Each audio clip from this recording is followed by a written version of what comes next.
नमस्कार दोस्तों, my name is Tish Kumar and I welcome you all to the Scholars Academy.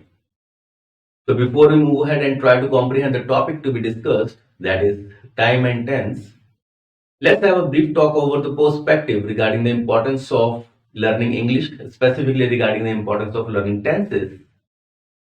Number one, from the perspective of the competitive examinations.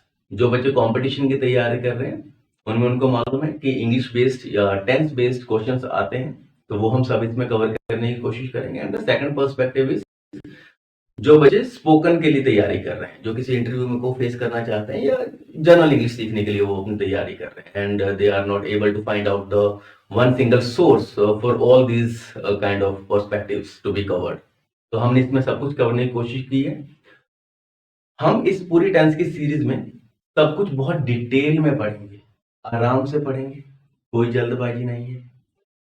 Might भी possible आप में से कुछ बच्चे होंगे जो टेंस के बारे में पहले से ही बहुत कुछ जानते होंगे, वो इस वीडियो को स्किप कर सकते हैं. स्किप मीन्स वीडियो को आप फास्ट फॉरवर्ड मोड में इसको आप देख सकते हैं. बट जो बच्चे बिल्कुल नहीं जानते हैं या कुछ सीखना चाहते हैं तो वो इसको आराम से पढ़िए, आराम से सुनिए. जब थक जाओ तो ब्रेक लो, बाद में आके पढ़ो, फिर से शुरू करो. ठीक है, because it's a long journey, तो एक दिन में तो ये पॉसिबल भी नहीं हो पाए. I hope you understand that. So without any further ado, let's skip all the formalities and just directly get down to the business. All right, शुरू करते हैं फिर. चलिए, just a second guys.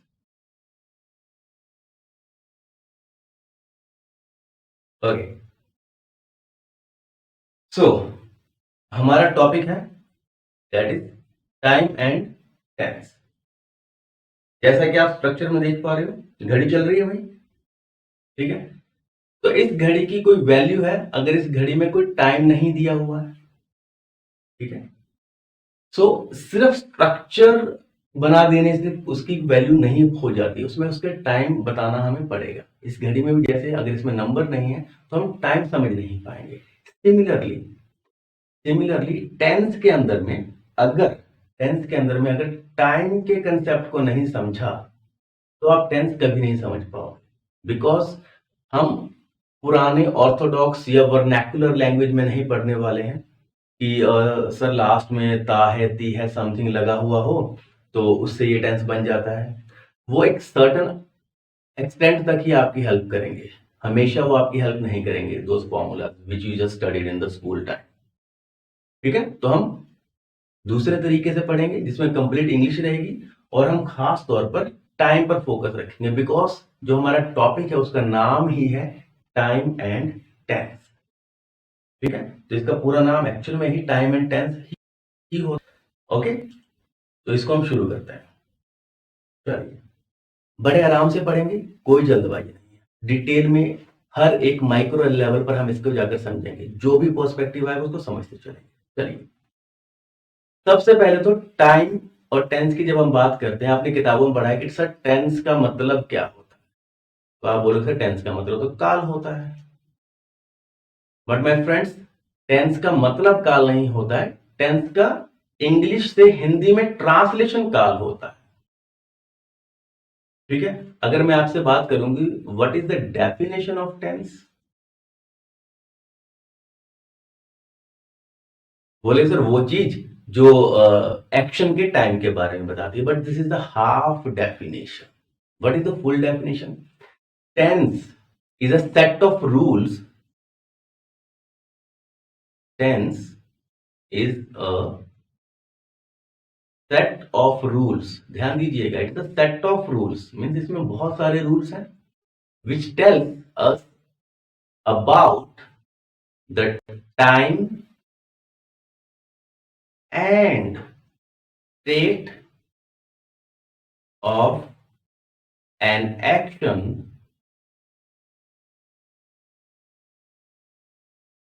with the help of verbs. So this is the complete definition. Tense is a set of rules which tells us the time and state of an action which help with the help of verbs. ठीक है, क्या है भाई? Tense एक set of rules है जो हमें time बताता है। Time means what? Time means एक ड्यूरेशन बताता है। ड्यूरेशन, अभी ड्यूरेशन क्या है कि जो एक्शन है, क्या वो पास्ट टाइम में हुआ, ये भी एक ड्यूरेशन है, क्योंकि पास्ट में कई सारी सिचुएशंस बनती हैं, तो पास्ट अपने आप में एक कंप्लीट ड्यूरेशन है। ठीक है, तो पास्ट टाइम की ड्यूरेशन बताता है, या फिर वो प्रेजेंट टाइम की बताएगा, ओके, या फिर वो फ्यूचर की बताएगा। ओके, तो क्या बताता है? Tense is the set of rules which tells us the time या फिर duration of action, whether the action took place in past और टेक प्लेस इन प्रेजेंट और will take place in future. तो ये तो हो गया टाइम। अब आप पूछोगे सर ये स्टेट क्या है? स्टेट इसकी अवस्था, इन हिंदी इट इज अवस्था। स्पेलिंग गलत हो तो देख लीजिएगा भाई, ठीक है। चलिए, अब सिर्फ इस हिंदी से तो आपका काम चलेगा नहीं। स्टेट का मतलब होता है यहां पर कि क्या कोई एक्शन कंप्लीट हुआ या कोई एक्शन इनकम्प्लीट रह गया।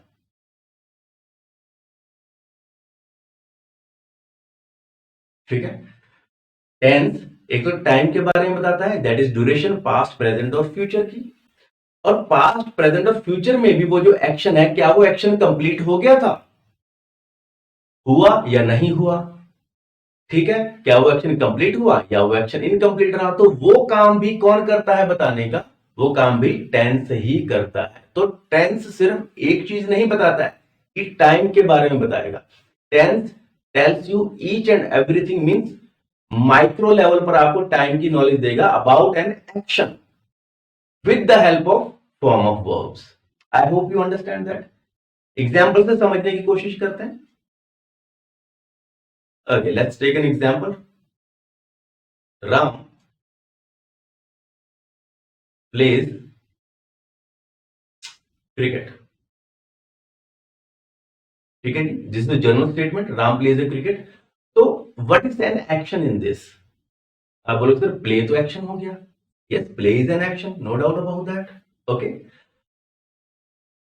ये जो जनरल एक्शन हुआ प्ले, आप सब इसको देख के बता सकते हो कि सर ये प्रेजेंट टेंस है।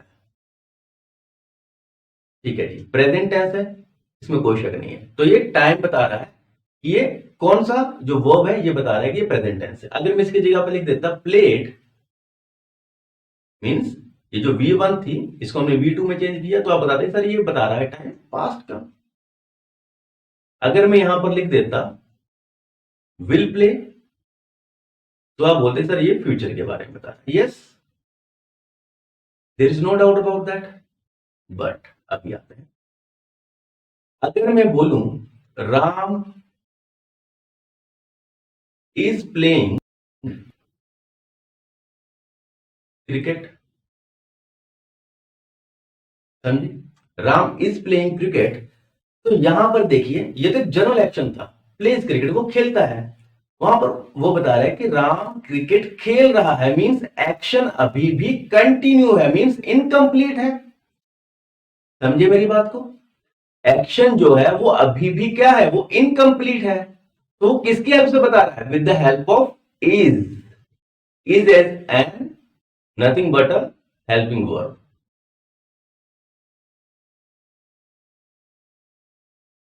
Getting my point? पास्ट के बारे में कैसे बताया? वो भी हेल्पिंग वर्ब में चेंज करके, सॉरी वो मेन वर्ब में चेंज करके। और स्टेट के बारे में बताते हैं with the help of helping verb, that is. अगर मैं बात करूं, एक और सेंटेंस लिखते हैं, Ram has taken his dinner. Ram has taken his dinner, मेरी बैकग्राउंड पे आ रहा है, ठीक है। देखिए Ram has taken his dinner, तो यहां पर आप देखिए कि राम ने खाना खा लिया है, राम खाना खा चुका है। ठीक है जी, सो द एक्शन, ध्यान दीजिए जो एक्शन है वो, अब आप बोले सर है से तो आप ये बता पा रहे हो कि हाँ जी ठीक है ये सर प्रेजेंट टेंस का तो है, ठीक है। बट हैज प्लस जब आप V3 कर रहे हो यहां पर, तो ये चीज कंप्लीट हो रही है कि जो एक्शन था वो कंप्लीट हो चुका है। जो खाना खाने का एक्शन है, ठीक है, जो डिनर का जो एक्शन है, ठीक, वो कंप्लीट हो चुका है। Getting my point? तो इस टाइप से आप देख रहे हो कि सिर्फ प्रेजेंट पास्ट फ्यूचर बता देना ही काफी नहीं होता है। उस प्रेजेंट पास्ट फ्यूचर में क्या वो एक्शन कंप्लीट हुआ, क्या वो एक्शन इनकम्प्लीट रह गया, ये सारा काम भी बताने का कौन करता है? टेंस ही करता है, with the help of verbs. Getting my points? सिर्फ और सिर्फ वर्ब्स की हेल्प से ही आप बता सकते हो। तो अगर मैं ये कहूं कि tense is a part of verb, that is to some extent you can consider it correct. Tense को आप वर्ब का ही पार्ट मान सकते हो। अब आप बोलोगे सर कई जगह पर हमने देखा है, हमारे प्रीवियस टीचर्स पढ़ाते हैं कि that verb is a part of tense. No, verb is a very important part of English language. English language का सबसे इंपॉर्टेंट पार्ट है, बट जो टेंस है वो बनता ही because of the form of different form of verbs है। तो वर्ब्स के बिना टेंस की कोई औकात नहीं है, समझे? तो टेंस बनता ही with the set of verbs है। ऑलराइट? तो इसीलिए before understanding the very foundation of tense, it is very important for us to understand the concept of verb, at least in a shallow manner. Okay, so this is the definition I have just told you. Tense is nothing but a part of verbs which tells us the time of an action, time as well as the state of an action. आप इसमें correction कर लीजिएगा, ठीक है जी, with the help of form of verbs. Got it? चलिए अभी हम आते हैं तो वर्ब के ऊपर में थोड़ा सा फोकस कर लेते हैं। What verb is? Verb Hindi में अगर आप देखोगे मीनिंग निकलेगा से क्रिया, ठीक है, ये सभी को मालूम होगा। हिंदी में इसका मीनिंग क्या हो गया? क्रिया। अब ये जो क्रिया है, क्रिया की तो हम लोग एक्शन बोल देते हैं। It means verb means action. जहां पर वर्ब दिखाई देगा इट मीन्स वो एक्शन ही है, ठीक है। Verb means action, action means verb. Okay, तो जब हम टेंस को पढ़ेंगे तो हम वर्ब को ही मेन इंपॉर्टेंस देते हैं। That's why I called that tense is a part of verb, क्योंकि वर्ब के बिना टेंस हो ही नहीं सकता। तो verbs are generally divided into two categories, main verb as well as in helping verb। Main verb, जो सेंटेंस में main action हुआ उसको आप मेन वर्ब बोल दोगे। सिंग, गाना, ठीक है, गाना गाने की क्रिया, खेलने की, प्ले, डांस, नाचने की, टॉक, बात करने की क्रिया, फ्लाई, कोई पक्षी उड़ते हैं, सीम, कुछ प्रतीत होने की क्रिया, थिंक, अगर आप कुछ सोचते हैं। So all these are main verbs, ठीक है जी। अब मेन वर्ब्स भी आगे दो कैटेगरी होते हैं, that is stative verbs and action verb, but that's a part of different thing. तो हम उसको आगे पढ़ेंगे, अभी हम उसके बारे में बात नहीं करेंगे, ठीक है। It tells about the action and state, यहाँ पर लिखा भी हो, तो अभी हम इसकी बात नहीं करेंगे। In the upcoming lectures we will definitely discuss about that. Got it? आज हम पढ़ते हैं थोड़ा सा हेल्पिंग वर्ब के बारे में। हेल्पिंग वर्ब में जनरली डिवीजन होता है प्राइमरी एंड मॉडल। तो यहां से बच्चों को बड़ी कंफ्यूजन होती है। I have seen lots of students, many of the students, जिनको यहां से कंफ्यूजन है, सर इसको प्राइमरी क्यों बोलते हैं, सर ये मॉडल्स क्यों होता है। तो पहले हम इसको थोड़ा सा समझ लेते हैं, ओके, ताकि आपका एक बेस जो है, फाउंडेशन है, वो स्ट्रॉन्ग हो जाए आगे टेंसेस को समझने के लिए। चलिए सबसे पहले समझिए कि what is primary helping verb. देखिए ऑक्सिलरी मींस हेल्पिंग वर्ब ही होता है, तो इसको मॉडल ऑक्सिलरीज बोलते हैं, इनको प्राइमरी ऑक्सिलरीज बोल सकते हो, ठीक है। तो प्राइमरी हेल्पिंग वर्ब, इनको प्राइमरी क्यों बोलते हैं, ध्यान दीजिए। जनरली प्राइमरी में भी तीन कैटेगरीज होती हैं, be, have and do. Be, have and do. अब याद कीजिए, थोड़ी देर पहले मैंने आपको बताया है डेफिनेशन के अंदर में, a tense is a set of rules which tells us about the time and state of an action। जब स्टेट की बात आती है कि whether the task is और एक्शन इज कंप्लीट और इनकम्प्लीट, वो किसकी हेल्प से बताएंगे? जो वो स्टेट बताने का काम है वो प्राइमरी वर्ब्स ही करती हैं, प्राइमरी हेल्पिंग वर्ब्स ही करती हैं। Got my point? क्योंकि वो टास्क बताने के, टास्क के, एक्शन के स्टेट को बताने का काम करती है कि वो एक्शन कंप्लीट हुआ या इनकम्प्लीट रह गया। इसीलिए ये इसमें क्या है, प्राइमरी रोल प्ले करती है, that's why they are known as, these form of verbs are known as primary helping verbs. Got it. ये आगे तीन होती हैं, बी, हैव, डू। मॉडल्स जो होती हैं, ये बी, हैव और डू के हम अभी समझेंगे, डीप में समझेंगे। मॉडल्स की जब हम बात करते हैं तो जो मॉडल्स हैं ये किसी भी एक्शन के ना तो टाइम को बताते हैं ना ही उसकी स्टेट को बताते हैं। So that is why models are helping verb to tell.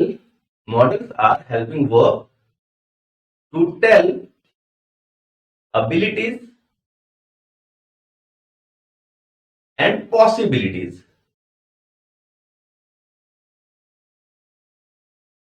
खास तौर पर एबिलिटीज और पॉसिबिलिटीज को बताने का काम करते हैं। बट हमने क्या पढ़ा, टेंस में तो मेनली हम बात करेंगे टाइम की और उसकी स्टेट की, और मॉडल ऑक्सिलरीज जो है वो ना तो टाइम को बता रही है ना ही उनकी स्टेट्स को बता रही है। These are talking about the possibilities and abilities. ठीक है, इसीलिए मॉडल्स को हम टेंस की कैटेगरी में काउंट ही नहीं करते हैं। Got it. तो I hope you understand the difference between primary helping verb and modals. Primary helping verbs हम किस लिए बोलते हैं, because they play the primary role to tell the state of an action. But चलिए, तो primary के अंदर में खास तौर पर तीन हेल्पिंग वर्ब्स आती हैं। First number is be. अब आप बी को बी से कंसीडर मत कीजिएगा। Be means is, am, are. अगर तो आप प्रेजेंट टेंस के अंदर में, अगर आप प्रेजेंट टेंस में स्टेट बता रहे हो या टाइम बता रहे हो टेंस का, तो आप इज एम आर का इस्तेमाल करोगे। इज एम आर मीन्स आप बी की प्रेजेंट फॉर्म्स का इस्तेमाल करोगे। प्रेजेंट टाइम को बताने के लिए आप इज एम आर का इस्तेमाल करोगे, बी की is am are form. Past time को बताने के लिए आप वॉज वर का इस्तेमाल करोगे, और फ्यूचर को बताने के लिए आप खासतौर पर be with the help of will. ये देखिए, ये मॉडल है with the help of will, तो यहां पर आप जैसे विल भी वगैरह लगाते हैं, तो ये आप फ्यूचर के लिए आप यूज कर सकते हो। आगे हम करेंगे, डोंट वरी, सबका हम प्रॉपर यूज सीखेंगे। ओके, तो इसमें टेंशन वाली कोई बात नहीं है। Being and being, being and being ये भी बी की ही फॉर्म होती हैं। बीइंग जनरली हम इस्तेमाल करते हैं कंटिन्यूटी, कंटिन्यूअस फॉर्म्स को दर्शाने के लिए। ठीक है, जब कोई काम कंटिन्यू हो या प्रोग्रेशन में हो उसको हम दर्शाने के लिए। तो ये प्रेजेंट, पास्ट, फ्यूचर तीनों में ही हो सकता है to show the continuity, continuous tense.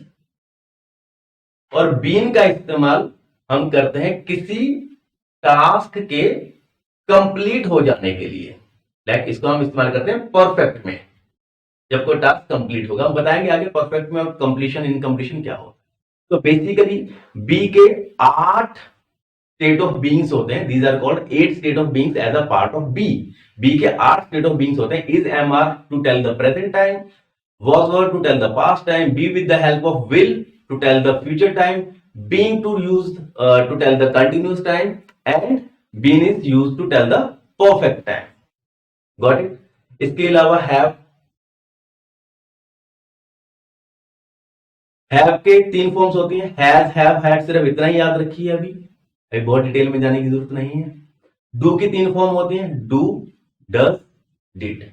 That's it. और यहां पर मॉडल ऑफ क्लियरेंस की आप बात कर रहे हो, जो मैंने आपको पहले ही बता दिया, that is to tell about the abilities as well as the possibilities of an action. ठीक है, तो इसमें जनरली अभी हम इतना डिटेल में नहीं जाएंगे कि 10-12 के लगभग या 13 के लगभग इसमें ऑक्सिलरीज होती हैं, can, could, may, might, must, ought, shall, should, will, would वगैरह। और लाइक कुछ इसमें मार्जिनल ऑक्सिलरीज भी होती हैं। इट्स अ डिफरेंट कैटेगरी, हम अभी उसकी बात यहां पर नहीं करेंगे। So I really hope from the perspective of the foundation of tenses आपको वर्ब के बारे में इतना आइडिया लग गया है। ठीक है, shall we move further? Alright, okay.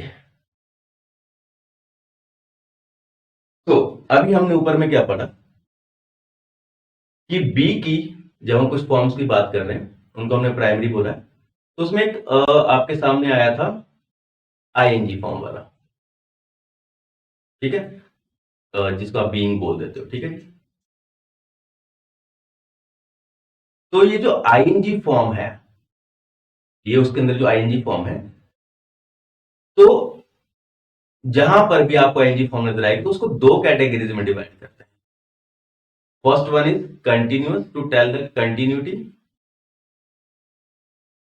And second one is gerund. मैं सिर्फ यहां पर आपको सिर्फ इतनी सी बात बताना चाहता हूं. कंटिन्यूअस में हमेशा क्या रहेगा, एक हेल्पिंग वर्ब रहेगा, चाहे वो इज, एम, आर, अगर प्रेजेंट में है. अगर पास्ट में है तो वॉज, वर. ठीक है. फ्यूचर में है तो विल के साथ में लगेगा, प्लस V1 वर्ब के फर्स्ट फॉर्म. जैसे फॉर एग्जांपल अगर प्ले है तो उसके साथ में प्लस ING हो जाएगा, दैट इज प्लेइंग. तो इसको आप बोलोगे कंटिन्यूअस फॉर्म. ये प्लेइंग क्या हुआ, कंटिन्यूअस फॉर्म हुआ. ठीक है. अब जिरेंड की हम बात करते हैं. कुछ बच्चों को ये कंफ्यूजन रहती है, that's why I am just elaborating on this. Gerund में भी ING लगता है. मान लीजिए ये प्लेइंग है मेरे सामने,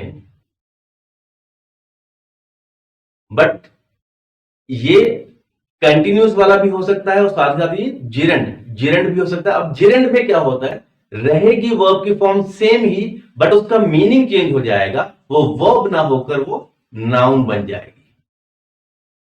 बस इतनी बात आपको ध्यान में रखनी है. जेरेंट जो होता है वो वर्ब को वर्ब ना रखकर उसको नाउन में चेंज कर देती है. जी, फॉर एग्जाम्पल एक एग्जाम्पल देते हैं. अगर मैं बोलूं Ram is playing, same example, cricket.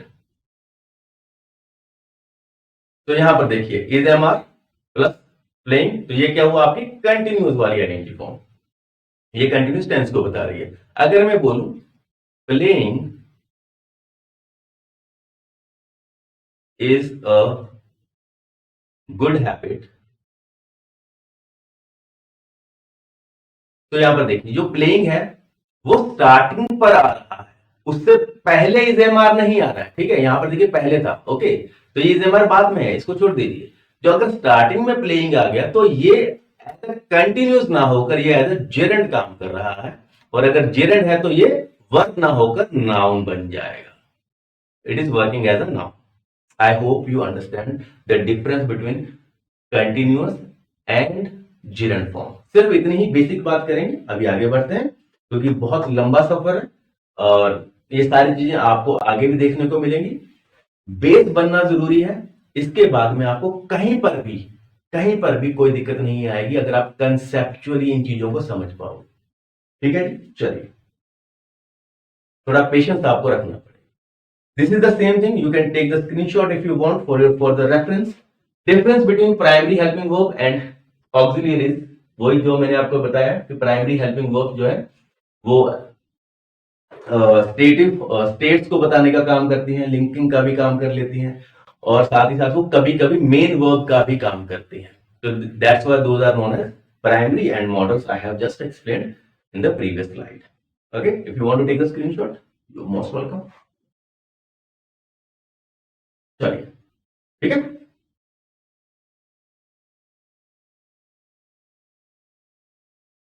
Okay, here we go. कुछ सेंटेंसेस देखते हैं फिर हम आगे समझते हैं. John goes to the market every evening. यहां पर गोज है, जाना. It is an action. तो मेन एक्शन क्या है, जाने का. ठीक है. Sam understand. मेन एक्शन क्या है, समझने का. My problem. I played cricket yesterday. मैंने कल क्रिकेट खेला. ठीक है. We believe in God. हम परमात्मा में विश्वास रखते हैं. John will hit the six. John अभी सिक्सर लगाएगा. ठीक है. तो ये सारी की सारी क्या है, मेन वर्ब्स हैं. ओके. देखिए जरा, अगर हम प्रेजेंट में बात करें तो goes, understand, played, believe, will hit, ये सारी की सारी मेन वर्ब है. तो जब भी आप टेंसेस की बात करोगे आपको वर्ब्स के बारे में पता होना बहुत जरूरी है. चलिए, इसमें और कुछ नहीं है.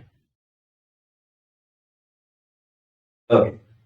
अभी धीरे धीरे हम स्पीड पकड़ते चले जाएंगे.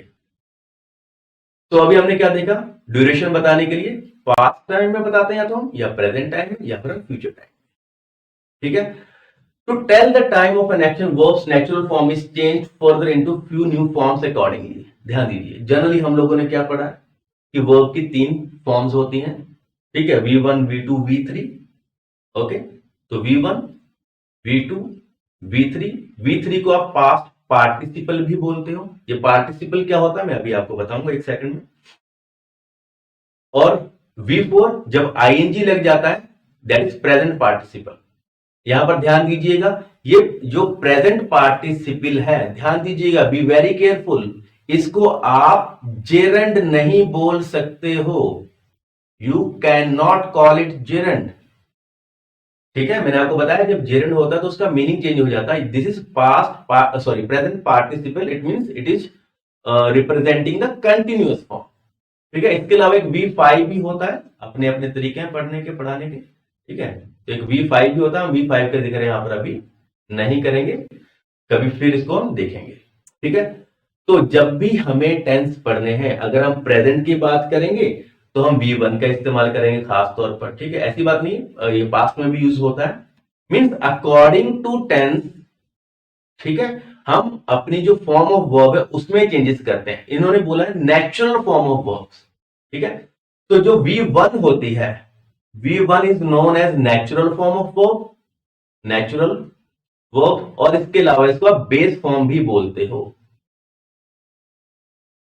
Natural form as well as base form. तो ये जो V1 रहेगी ये नेचुरल फॉर्म रहती है, इसमें जो भी चेंजेस करेंगे, ठीक है, जैसे जैसे हमारी टेंस की रिक्वायरमेंट आएगी, पास्ट की, फ्यूचर की, या परफेक्ट की, कंटिन्यूअस की, हम V1 में ही मेन चेंजेस करते हैं। That is what is saying V1 is the base form और फाउंडेशनल फॉर्म और natural form of the verb. Okay, तो V2 होता है, that is sometimes, not sometimes, always use in the past indefinite tense. अब ये indefinite क्या है, simple past क्या है, हम सबके बारे में डिटेल में समझेंगे। Got it? This is called V3 और पास्ट पार्टिसिपल। बस इसको आप थोड़ा सा आइडिया में समझ लीजिए कि पार्टिसिपल होता क्या। जब भी कभी, देखो एक एग्जांपल दे रहा हूं यहां पर आपको मैं, हम वो सेम एग्जांपल लेकर चलेंगे। V1 is play, V2 is played, and third form V3 is also played. Got it? V1 is play, V2 is played, V3 is also played, V4 is playing।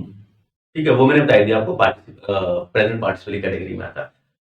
तो ये जो पार्टिसिपल है इसका meaning क्या है? तो अभी हम यहां पर V3 प्लेड के अंदर में जा रहे हैं। ये जो पार्टिसिपल है, पार्टिसिपल इसको हम क्यों बोलते हैं V3 को, और V4 को हम पार्टिसिपल क्यों बोलते हैं? एक एग्जांपल देता हूं, आप उससे आप समझ पाओगे। एक एग्जांपल लेते हैं, चलिए यहीं पे लिख देते हैं।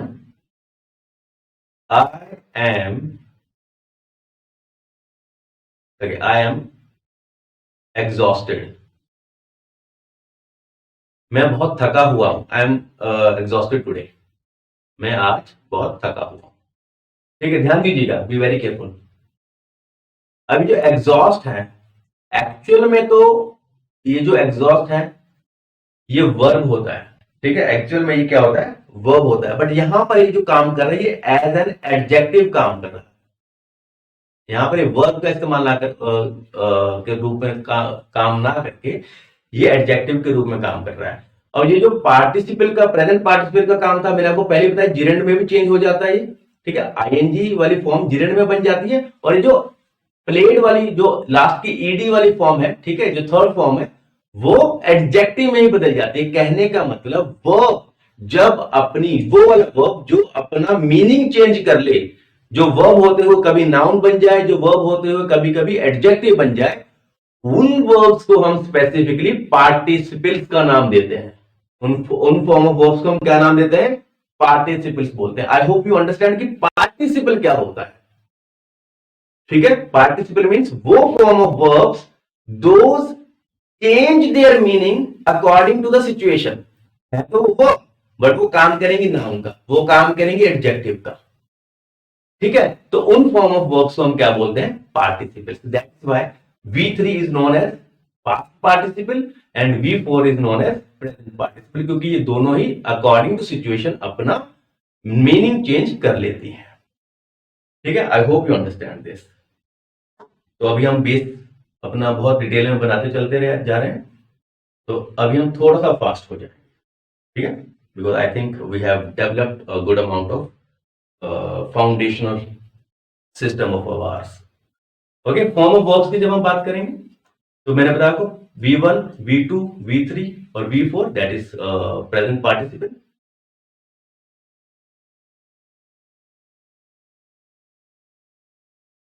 Okay, that is present participle. So जैसे सिंग, अगर प्रेजेंट की बात करेंगे सिंग, तो और पास्ट की बात करेंगे सैंग, और participle sung and present participle singing. ठीक है, तो इस तरह से सेम टू सेम रहेंगी। Okay, walk walked, walked walking, play played played playing, fly flew flown flying. Okay, cut cut cut cutting, इस टाइप से। Got it? तो ये बेसिक्स है, इसमें अभी कुछ ज्यादा हम टाइम अपना इन्वेस्ट नहीं करेंगे। नेक्स्ट देख लीजिए। चलिए, तो जैसा कि अभी हमने समझा कि जो टेंस है, जब हम उसके प्रेजेंट पास्ट और फ्यूचर की फॉर्म में उसको बदलेंगे तो हमें चेंज किस में करना है, we have to bring out the change in the form of verbs. हमें वर्ब की फॉर्म में चेंजेस लेकर, जैसे for example Sam plays hide and seek. Present tense ये किसको बताता है? Present tense, because it is a V1 plus S और ES। ये क्यों होता है हम आगे पढ़ेंगे। Sam played hide and seek, यहां पर ईडी वाला आ गया, it means this is V2। अब बोलेंगे सर प्लेड का थर्ड फॉर्म भी तो ईडी वाला होता है। यस, वो परफेक्ट में होता है, बट उसके लिए हैव साथ में होना जरूरी है, इसलिए यहां पर वो है नहीं, तो दिस इज V2। ओके, ध्यान दीजिएगा हमेशा जब भी सेम फॉर्म ऑफ वर्ब हो, जैसे प्लेड है तो प्लेड की थर्ड फॉर्म भी तो प्लेड है ना भाई, तो आप बोलेंगे सर ये थर्ड क्यों नहीं है, ये V2 क्यों है? थर्ड फॉर्म हमेशा हैव और हैड के साथ में आती है। अगर सेंटेंस एक्टिव में, अगर पैसिव में हो तो बात अलग है, पैसिव वॉइस हम जब पढ़ेंगे तब पढ़ेंगे। तो यहां पर देखिए, पर हैज हैव हैड नहीं, तो it is V2। Got it? चलिए, V2 means past tense. Sam will play hide and seek, तो फ्यूचर के लिए अलग फॉर्म ऑफ वर्ब। तो इसका मतलब क्या है? प्रेजेंट के लिए अलग form of verb, future past के लिए अलग फॉर्म ऑफ वर्ब, और फ्यूचर के लिए अलग फॉर्म ऑफ वर्ब। तो यही तो कहना चाह रहे हैं हम लोग। Getting my point? कि टेंस के अंदर में जब आप डिफरेंट डिफरेंट टेंसेस की बात करते हो, प्रेजेंट पास्ट फ्यूचर की बात करते हो, तो आप कैसे शो करोगे कि कोई एक्शन प्रेजेंट में हुआ, पास्ट में हुआ, फ्यूचर में हुआ? With the help of verbs. आप वर्ब की फॉर्म में चेंजेस करोगे। ठीक है, तो इसमें हमने क्या किया? वर्ब की फॉर्म्स में तो चेंजेस किया है। ठीक है, Lata sings a song, present Lata sang a song, V2। Past Lata will sing a song, future. तो हमने तीनों फॉर्म में चेंजेस किए, हम प्रेजेंट पास्ट फ्यूचर बना पाए। Got it? इसलिए हमें फॉर्म ऑफ वर्ब्स को समझना जरूरी है। तो अगर आपको फॉर्म ऑफ वर्ब्स की लिस्ट चाहिए होगी तो प्लीज आप एक बार डिस्क्रिप्शन में बता दीजिएगा, सो दैट मैं आपको कंप्लीट फॉर्म ऑफ वर्ब्स की जो लिस्ट रहेगी with Hindi and all there meanings आपको प्रॉपर डिटेल में प्रोवाइड करवा दी जाएगी इन द फॉर्म ऑफ PDF। ठीक है, आपको PDF के फॉर्म में वो प्रोवाइड करवा। Here comes the main topic. यहां से हमारी मेन शुरुआत होने वाली है, प्रेजेंट पास्ट फ्यूचर। जनरली हमें पता है there are three types of tenses, that is present, past and future.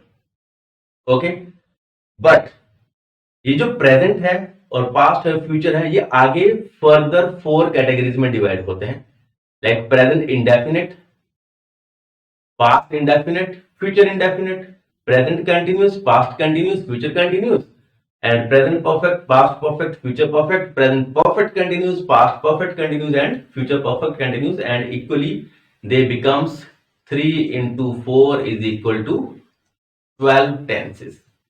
3 main tenses and 4 are their parts. Okay, so हम देखें टोटल हमारे पास में 12 tenses हो जाते हैं। Now here comes the question about, so what is indefinite, what is continuous, what is perfect and what is perfect continuous। हम बहुत ही एक ब्रीफ आइडिया लेंगे यहाँ पर, नॉट इन डिटेल्स, ठीक है, कि इनमें डिफरेंसेस होते क्या है। तो जनरली आप लोगों ने सुना होगा इनडेफिनिट को आप सिंपल टेंस भी बोलते हो, सिंपल टेंस भी बोलते हो। कंटिन्यूस को आप प्रोग्रेसिव टेंस भी बोलते हो। परफेक्ट को आप परफेक्ट ही बोलते हो। और परफेक्ट कंटिन्यूस को परफेक्ट कंटिन्यूस ही बोलते हो। अब बट इनमें डिफरेंसेस क्या क्या होंगे? Just a second guys, let me check whether I have added the slide. Okay, yes.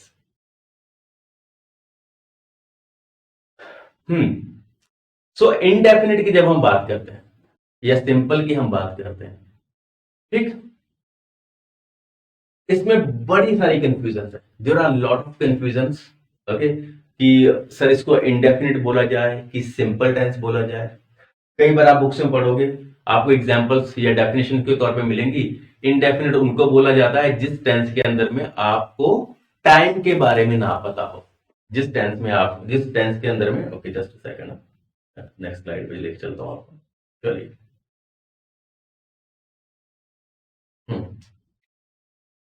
अभी हम बात कर रहे हैं, we been talking about indefinite.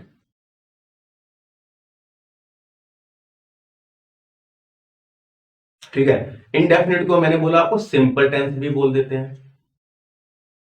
ठीक है, तो एक्चुअल में जो स्कॉलर्स हैं इंग्लिश के, उनमें कई बार ये बहस होती है कि इनडेफिनिट इसको आप ना बोलो तो ज्यादा बेटर, क्योंकि इसकी कोई डेफिनेशन नहीं है अब तक हमारे पास में। ध्यान से सुनिएगा, बी वेरी वेरी केयरफुल। आप लोगों ने टेंथ, ठीक है, ये एग्जाम ओरिएंटेड तो इतना काम में नहीं आएगा, but from the perspective of knowledge it's really useful. जब आपको कभी किसी को समझाना पड़ेगा ना, तो अगर कोई बच्चा आपसे पूछ ले कि sir what is indefinite, what is the difference between simple and indefinite, हम इसको दोनों एक ही क्यों बोलते हैं, तो मैं बताता हूं आपको। प्रीवियसली हम इसको इंडेफिनिट बोलते थे फर्स्ट पार्ट को, बाद में हम इसको सिंपल बोलने लगे। अब ये इंडेफिनिट क्या होता है, क्योंकि ना इसमें डेफिनेशन दी जाती है कि सर जिस टेंस में हमारे पास टाइम की नॉलेज ना, हम उसको इंडेफिनिट बोल देते हैं। फॉर एग्जाम्पल, ध्यान दीजिएगा, मैं सेम एग्जाम्पल ले रहा हूं फिर से। Ram plays cricket. ठीक है, एक सिंगल एग्जाम्पल लेके चल रहा हूं ताकि आपको कोई कंफ्यूजन ना हो और आप सिंपली टॉपिक से रिलेट कर पाओ। ठीक है, इसमें देखो एक जनरल स्टेटमेंट दिया है।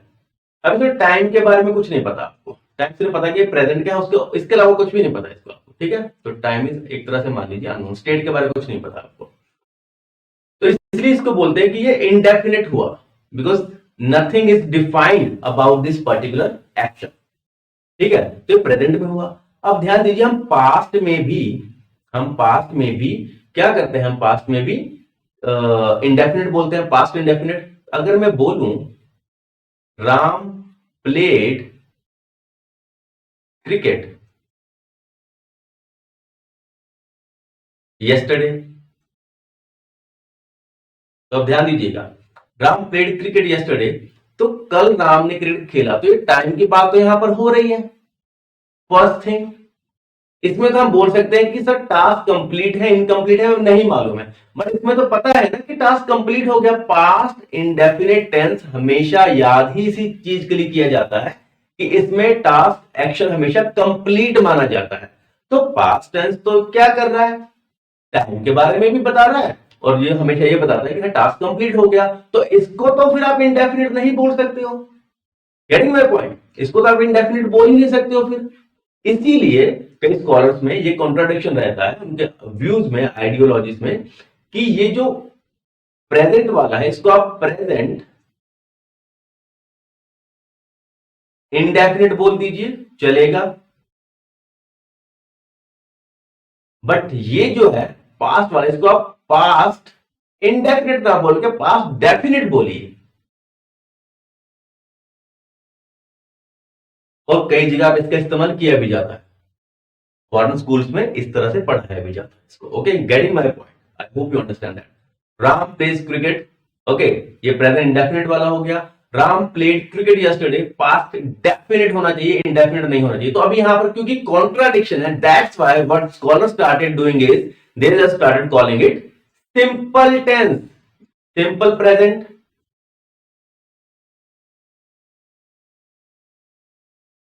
ठीक है, या फिर सिंपल पास्ट, या फिर simple future. I hope you understand this. ठीक है, कि उन्होंने सिंपल क्यों बोलना यूज किया। अब सिंपल की बात आती है कि सिंपल इसको क्यों बोलते हैं, क्योंकि जो हमारी मेन फॉर्म ऑफ वर्ब है, नेचुरल फॉर्म ऑफ वर्ब है, उसी का इस्तेमाल इसके अंदर में होता है विदाउट यूज लाइक जिस वो सारे सेंटेंसेस जिसके अंदर में आई एन जी का इस्तेमाल ना हो, और इसके अलावा has, have, had plus V3 का इस्तेमाल ना हो। ठीक है जी, ये वाले इनको छोड़कर, इन सभी को छोड़कर बाकी जो बचे, जो सिंपल वाली कैटेगरी में बचे, उन्हीं को आप बोलोगे सिर्फ simple tense. I hope you understand that. अब एग्जांपल देता हूं सिंपल की। ठीक है, जैसे अब सिंपल के अंदर में ना दो टाइप से बनते हैं। एक तो मेन वर्ब से बनता है, देखिए जैसे राम, आप बोलोगे सर क्या सेम सेम एक एग्जांपल चल रहा है। ठीक है, राम प्लेस, चलिए हाइड एंड सीक लगा लीजिए, क्रिकेट नहीं करते हैं अभी, हाइड एंड सीक। ठीक है, तो ये जो प्लेस है, इससे हमें पता चल रहा है कि ये सिंपल वाला है। ठीक है, मेन वर्ब की हेल्प से। अभी देखिए, Ram is a good boy, सिर्फ इतना देखिए, Ram is a good boy. तो इस कंडीशन में भी ये भी आपका क्या है, सिंपल प्रेजेंट टेंस है। ये भी सिंपल प्रेजेंट टेंस है। तो कभी जब हम आगे पढ़ेंगे, कई बार मैं बार बार जिक्र करूंगा कि like some certain category of tenses are used in the simple present tense. तो सिंपल प्रेजेंट टेंस का मतलब ये होता है कि वो मेन वर्ब से भी बनेगी और वो बी फॉर्म से भी बनेगी। ठीक है, इसमें अब इसको बोले सर ये तो कंटिन्यूस वाला हो गया। ये कंटिन्यूस टेंस नहीं है, क्योंकि इसके प्लस आई एन जी नहीं लगा हुआ है, इट इज नॉट देयर। तो ये कंटिन्यूस नहीं हुआ, ये सिंपल ही। मैंने क्या बताया, जिसमें आई एन जी लगा होगा या has had plus third form लगी होगी, तो वो सिंपल टेंस नहीं होगा। ठीक है, तो ये दोनों के दोनों क्या है, सिंपल प्रेजेंट टेंस है। अगर यहां पर प्लेड होता तो सिंपल पास्ट होता, और यहां पर वॉज होता तो सिंपल पास्ट, वो भी सिंपल पास्ट की कैटेगरी में आता। I hope you understand the difference between simple tense as well as indefinite tense. ठीक है, चलिए, ये फाउंडेशन आपकी क्लियर होनी बहुत जरूरी है। इसके बाद में आपसे कोई भी क्वेश्चन पूछे, आप उसका आंसर दे पाओगे। Next is perfect. जो प्रोग्रेसिव मीन्स कोई जो अपना टाइम है, जो एक्शन है, वो कंटिन्यूस फॉर्म में। बट परफेक्ट की बात करते हैं, ध्यान दीजिएगा, बी वेरी केयरफुल। परफेक्ट में क्या होता है, दो टाइम पीरियड्स की बात होती है। दो टाइम पीरियड्स की बात होती है, बिगिनिंग और एंडिंग। ठीक है, दो टाइम पीरियड की बात होगी, एक बिगिनिंग और एंडिंग की। अगर आपको किसी टेंस में या तो बिगिनिंग पता हो या एंडिंग पता हो, दोनों नहीं पता होंगे, ये गारंटेड है। या बिगिनिंग पता हो या एंडिंग पता हो जिस भी टेंस में, तो उस टेंस के अंदर में आप उस टेंस को बोल सकते हैं कि वो टेंस कंप्लीट है। वो टेंस क्या है, कंप्लीट है, और उसको आप परफेक्ट की कैटेगरी में डालते हैं। The tense in which you know the beginning of the action, और या फिर the ending of the action, उस टेंस को आप बोलते हैं परफेक्ट टेंस। जैसे जो परफेक्ट वाला हम आएंगे, उसमें आगे पढ़ेंगे, उसमें टास्क हमेशा कंप्लीट मिलेगा आपको। ठीक है, तो इसको आप क्या बोलोगे, परफेक्ट टेंस, क्योंकि आप उसके एंडिंग के बारे में मालूम रहेगा। जो परफेक्ट कंटिन्यूस आएगा, आप उसमें आपको टास्क की बिगिनिंग के टाइम के बारे में मालूम रहेगा, तो इसलिए इसको परफेक्ट की कैटेगरी में डालते हैं। I hope you understand. Perfect means दो टाइम पीरियड की हम बात करेंगे, या तो अगर आपको उसकी बिगिनिंग पता है टाइम की, या फिर आपको एंडिंग पता है।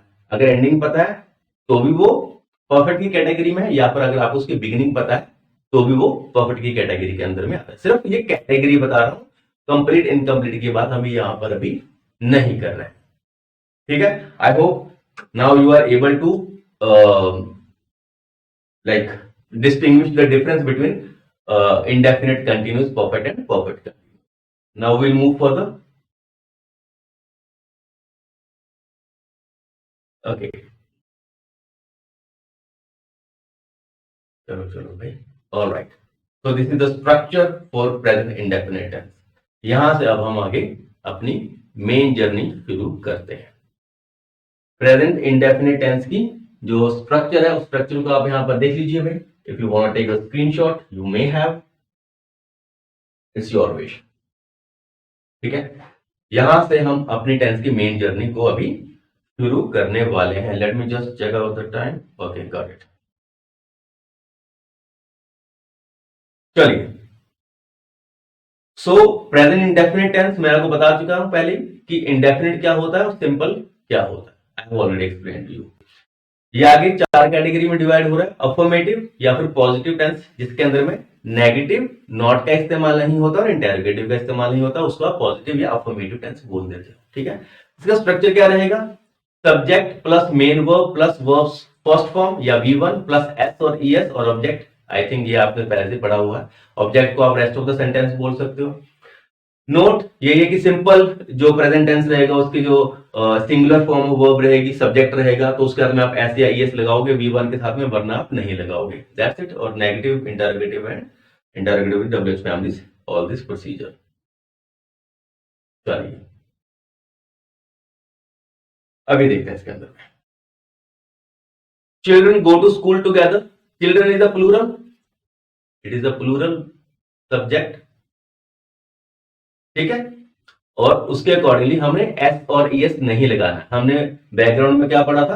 अगर सिंगुलर रहेगा तो हम V1 के साथ में S और ES लगाएंगे, प्लूरल के साथ में S और ES नहीं लगाएंगे, सिर्फ V1 ही रखेंगे. ठीक है, तो दिस इज करेक्ट.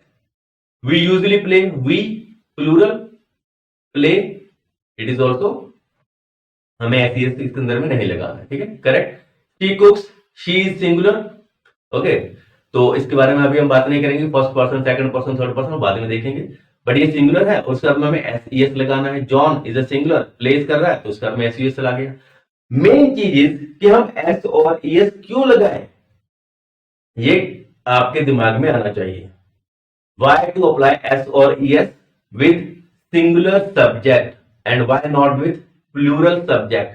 तो ये सब्जेक्ट वर्ब एग्रीमेंट के कुछ रूल्स होते हैं. हम फिर कभी किसी और लेक्चर में इसके बारे में डिस्कस में डिटेल में पढ़ेंगे कि सब्जेक्ट वर्ब एग्रीमेंट क्या होता है. काफी है इसके अंदर में, काफी सारे रूल्स हैं, सारे के सारे पढ़ेंगे but in further upcoming videos. Alright, तो सब्जेक्ट वर्ब एग्रीमेंट में एक पहला रूल जो आपके सामने है और आपको पता होना चाहिए इसके बारे में, दैट क्या हो वो रूल. वो rule is the verb must be of the same number and person as the subject. जितने सब्जेक्ट होंगे नाउन के अंदर में, ठीक है, चाहे वो सिंगुलर हो प्लूरल हो, उसी के अकॉर्डिंगली आपका वर्ब होना चाहिए. उसी के अकॉर्डिंगली क्या होना चाहिए? वर्ब होना चाहिए. देखिए, सिंगुलर सब्जेक्ट है तो सिंगुलर फॉर्म ऑफ वर्ब ही रहेगी. प्लूरल सब्जेक्ट है तो प्लूरल फॉर्म ऑफ वर्ब ही रहेगी. ठीक है, ये रूल एक्चुअल में होता है सब्जेक्ट वर्ब एग्रीमेंट में. अब अगर ये सिंगुलर सब्जेक्ट और सिंगुलर फॉर्म ऑफ वर्ब की बात है तो S और ES का क्या रोल है? S और ES का रूल हम यहां से समझते हैं. ध्यान दीजिए, जब हम सब्जेक्ट की बात करते हैं या हम नाउन की बात करते हैं, ठीक है, जब हम सब्जेक्ट की बात करते हैं या हम नाउन की बात करते हैं, वो हमेशा अपनी बेस फॉर्म में, यहां पर लिख देता हूं मैं. ओके, यहां पर लिख देते हैं. नाउन या फिर सब्जेक्ट अपनी बेस फॉर्म में वो हमेशा क्या होते हैं? सिंगुलर होते हैं. सिंगुलर होते हैं. फॉर एग्जाम्पल अगर मैं बात करूं यहां पर बॉय, ये सिंगुलर है, इसको प्लूरल करना है तो क्या करोगे? प्लस S करोगे, बॉयज बनाओगे, तो ये क्या हो गया? यहां पर प्लूरल हो गया. Okay, now it is plural. तो कहने का मतलब, अगर आप नाउन की बेस फॉर्म में S या ES जोड़ते हो तो वो प्लूरल होता है. मीन्स नाउन की बेस फॉर्म सिंगुलर होती है. ओके, बट जो फॉर्म ऑफ वर्ब है उसकी बेस फॉर्म के साथ में उल्टा होता है. जो बेसिक फॉर्म ऑफ वर्ब होती है या नेचुरल फॉर्म ऑफ वर्ब होती है, वो अपने आप में स्टार्टिंग पर प्लूरल होती है. क्या होती है भाई? प्लूरल. देखिए, राइट, नाउन बेस फॉर्म में सिंगुलर होता है, फॉर्म ऑफ वर्ब अपनी बेस फॉर्म में प्लूरल होती है. Getting my point? अब नाउन को प्लूरल करना था तो हमने S और ES ऐड कर दिया. बट अगर हमें फॉर्म ऑफ वर्ब को सिंगुलर करना हो, क्योंकि ये तो हमारे पास प्लूरल है, तो इसमें जब हम एस और ईएस कर देते हैं तो हमारे पास में सिंगुलर वर्ब निकल कर आती है। Getting my point? क्या है इसमें? Noun verb base form singular, noun की, वर्ब की बेस फॉर्म प्लूरल। ठीक है, नाउन में एस ऐड किया तो क्या बन गया? प्लूरल। और अगर वर्ब में एस ऐड किया तो क्या बन गया? सिंगुलर। तो ये हमेशा कॉन्ट्ररी चलते हैं ये। ठीक है जी, एक दूसरे के उलट चलते हैं, ध्यान दीजिएगा इस बात को। फॉर्म ऑफ वर्ब ऐसे एस और ईएस ऐड करो उसको सिंगुलर बनाओ, नाउन में एस और ईएस ऐड करो उसको प्लूरल बनाओ। इसीलिए बोला गया है कि जो आपके सामने अगर सिंगुलर सब्जेक्ट रहेगा तो उसमें आप एस और ईएस ऐड करोगे, क्योंकि आपको सब्जेक्ट वर्ब एग्रीमेंट के अकॉर्डिंगली ही चलना है। जैसे I go to the market, ठीक है जी, she goes with me. Getting my point? तो आई को जनरली हम प्लूरल की कैटेगरी में डालते हैं। ठीक है, अब इसके बारे में कोई डिस्कस करेगा क्या सर? ये आई, ठीक है, आप यहाँ पर आई के लिए दे कर लीजिए, तो यहाँ पे कंफ्यूजन हो जाएगा। ठीक है, दे गो टू द मार्केट, ये प्लूरल है। अगर सब्जेक्ट प्लूरल है तो ये वर्ब भी प्लूरल होना चाहिए। ठीक है, तो क्योंकि ये बेस फॉर्म है और बेस फॉर्म तो प्लूरल ही होती है, तो ये प्लूरल, ये भी प्लूरल, प्लूरल प्लूरल चल जाएगी, जोड़ी बन गई इनकी। ठीक है, तो दिस इज करेक्ट। अब यहां पर देखिए, अगर मैं लगाऊं यहां पर शी, मान लीजिए यहां पर शी गो है, तो दिस इज सिंगुलर, गो तो प्लूरल है। अब इसके अंदर में एस और ईएस ऐड करेंगे तभी तो सिंगुलर बनेगा ना, तो इसलिए यहां पर हम क्या लिखते हैं? गोज, क्योंकि अब ये बन गया सिंगुलर, ये भी सिंगुलर, ये भी सिंगुलर, जोड़ी परफेक्ट है। ठीक है, so this is because of the subject verb agreement. I hope you understand this. I mean थोड़ा सा फास्ट चलेंगे। ठीक है,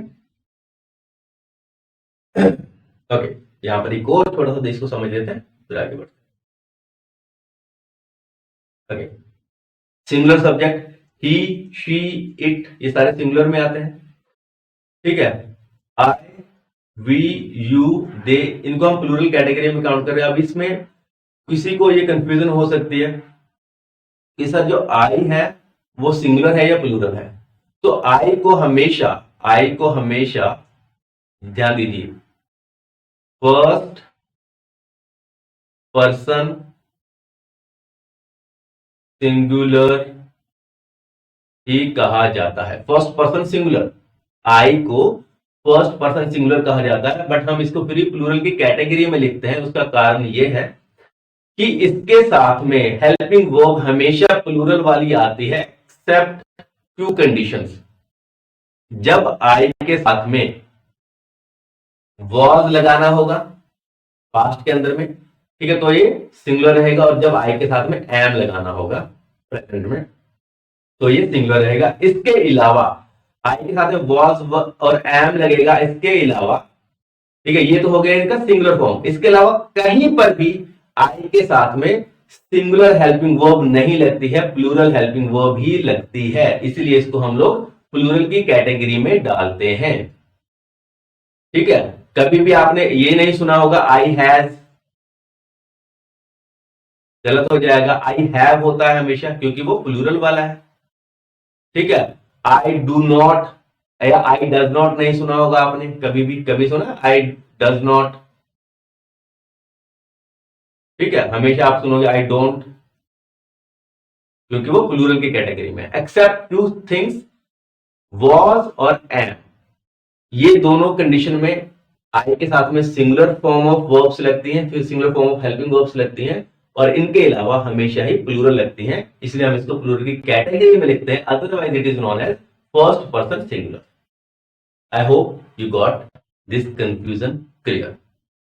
ठीक है जी, यही नीचे वो एग्जांपल है, we think that she is innocent and he thinks like we. अगर ये प्लूरल है तो इसको प्लूरल फॉर्म रखा है क्योंकि जो बेसिक फॉर्म ऑफ वर्ब है वो प्लूरल है, यहाँ पर ही सिंगुलर है और इसके बाद में एस लगाकर हमने बेसिक फॉर्म ऑफ वर्ब को सिंगुलर में कन्वर्ट कर दिया। ठीक है, दैट्स इट। चलिए now let's move further. Okay, now I hope अभी आप इसको आराम से समझ पाओगे कि रोहन सिंगुलर, तो इसलिए एस आएगा क्योंकि सिंग को हमने सिंगुलर करना है। Rohan sing the song, they plays basketball, क्योंकि ये प्लूरल है, और प्ले भी ये बेसिक फॉर्म है, बेसिक फॉर्म हमेशा वर्ब की प्लूरल होती है।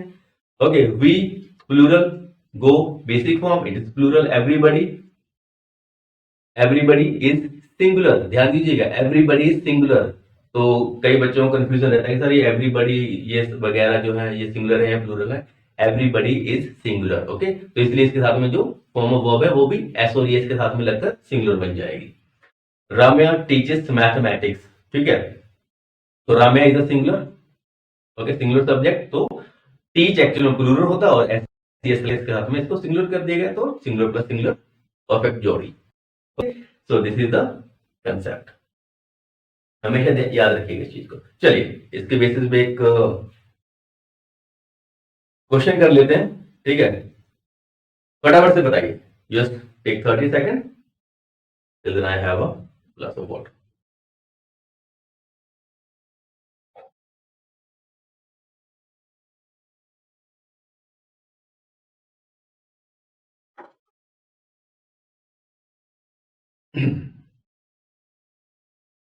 ओके, इसमें एरर किस पार्ट में है? Okay, this is you have to find out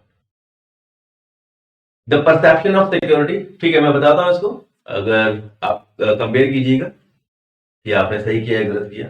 the perception of security held by the power elites tend to ignore the basic reality about contradictions of civil society's views or nuclear sources। बहुत कुछ लंबा चौड़ा लिखा हुआ, ज्यादा कुछ करना नहीं है आपको इसमें। देखिए क्या, the perception of society singular, very simple, ठीक है, बाकी सब कुछ ठीक है। यहां पर आइए, टेंड, टेंड इज प्लूरल, ये क्या है? प्लूरल है। तो मैंने क्या बताया, अगर सब्जेक्ट सिंगुलर है तो जो वर्ब है वो भी सिंगुलर होगा, तो इसमें क्या करोगे आप? टेंस करोगे, ठीक है, तो टेंस सही होगा, अदरवाइज ये गलत हो जाता। तो मेन आपकी मिस्टेक कहां पर निकली है? बी के अंदर में, गॉट इट, क्योंकि सिंगुलर है तो इसका हमें singular he form of verb आनी चाहिए। आई hope you understand this. Okay, एक और इसमें देख लेते हैं, अभी जैसे मैंने आपको बताया, okay, these are the indefinite pronouns, काफी कुछ लिखा हुआ है, ध्यान दीजिए। This is also part of subject verb agreement, rule number 2, everybody, everyone, someone, anyone. देखो एनीवन से सबको लगता है कि यार ये सिंगुलर होगा, ठीक है, तो कई बार क्वेश्चन रहता है कि सर ये सारे सारे सिंगुलर हैं या प्लूरल हैं, ठीक है, तो ध्यान दीजिए, be very careful, everybody, everyone, someone, anyone, all these are known as under the category of singular, singular subject, getting my point, singular pronoun generally, okay। देखिए जो भी एंड वन से होते हैं, जैसे एवरीवन, समवन, ठीक है, ये सारे सिंगुलर हैं, एनीवन, एवरीवन, समवन, या वन इटसेल्फ सिंगुलर है, या फिर एवरीथिंग, चाहे एवरी लगा हो, but it is in under the category of singular pronoun, getting my point. Next, जिसमें बॉडी लगा हो, anybody, everybody, somebody, nobody, everything, okay, ये जितने भी हैं सारे के सारे सिंगुलर की कैटेगरी में आते हैं। सो डोंट गेट कंफ्यूज, जब आपके एग्जाम में आ जाए और आप देखो कि सर ये तो एवरीवन लिखा हुआ है और आप उसके हाथ में रूल क्या लगा लोगे, वो प्लूरल वाला। No, consider it into the category of singular pronoun. Okay, देख लीजिए कुछ questions, not questions, sentences, okay. Everybody knows the truth, देखिए एवरीबडी सिंगुलर में मानोगे तो नो, नो जो होती है ये प्लूरल फॉर्म है, बेसिक जो है वो प्लूरल में हम आगे डिस्कस कर चुके हैं। अब इसको एस और ईएस लगाकर, एस और ईएस लगाकर हमने इसको क्या कर दिया? सिंगुलर बना दिया, क्योंकि हमारा सब्जेक्ट वर्ब एग्रीमेंट क्या बोलता है, अगर सब्जेक्ट सिंगुलर है तो वर्ब भी सिंगुलर होगी, तो ये नोज होगा। Okay, everybody knows the truth, not everyone has his or her own house in this world. यहाँ पर आप ये मत कंफ्यूजन क्रिएट कीजिएगा सर ये जो हैज यहाँ पर क्यों आ गया। मैंने आपको ऊपर में बताया था, बैकग्राउंड में आप जाके देखिए थोड़ा सा, कि मैंने क्या बताया था, अगर हैज, हैव और हैड प्लस V3 होगा तो ही ये सिंपल टेंस नहीं बनेगा, सिंपल टेंस नहीं बनेगा, ठीक है। अदरवाइज ये सिर्फ और सिर्फ पोजेशन को बता रहा है, नॉट एवरीवन हैज। इसके साथ में कहीं पर V1 V2 V3 ऐसा वैसा कुछ भी नहीं है इसके साथ में, ठीक है। वैसे V3 ही आता है और V3 यहां पर नहीं है, तो that's why it's not under category of perfect tense. तो ये सिंपल टेंस ही है, ओके, और वो भी प्रेजेंट सिंपल। ध्यान दीजिए, यहां पर मैं बता देता हूं आपको, present simple is, am are से भी बन सकता है। एक एग्जांपल देता हूं, okay, she is a girl, simple present. I am a boy, simple present. Okay, they are stupid, simple present, ठीक है। They are good person, simple present. Okay, I have car, simple present. Okay, या they have car, I have book, she has good knowledge. ये सारे simple present के tenses की category में ही आते हैं। Okay, so don't get confuse. Everywhere, everywhere mean singular, in the market तो was आएगा, वर मत लगा दीजिएगा, it is correct. So crowded, everywhere in the market was crowded.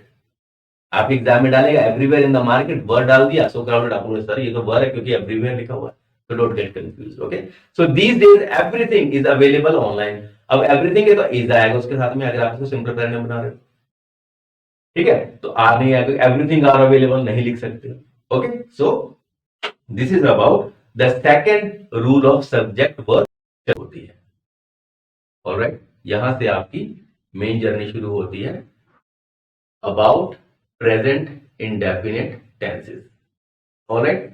सो यहां तक जितना भी हमने किया है, that was the very much basic, and for the creation of your foundation regarding tenses।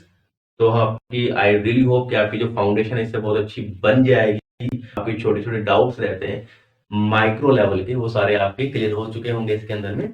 सो इसके आगे हम सेकंड पार्ट में इसको कंटिन्यू करेंगे with the usages of present indefinite tense या simple present tense and exceptional cases। All right, now we'll meet in the second session or second part of this series।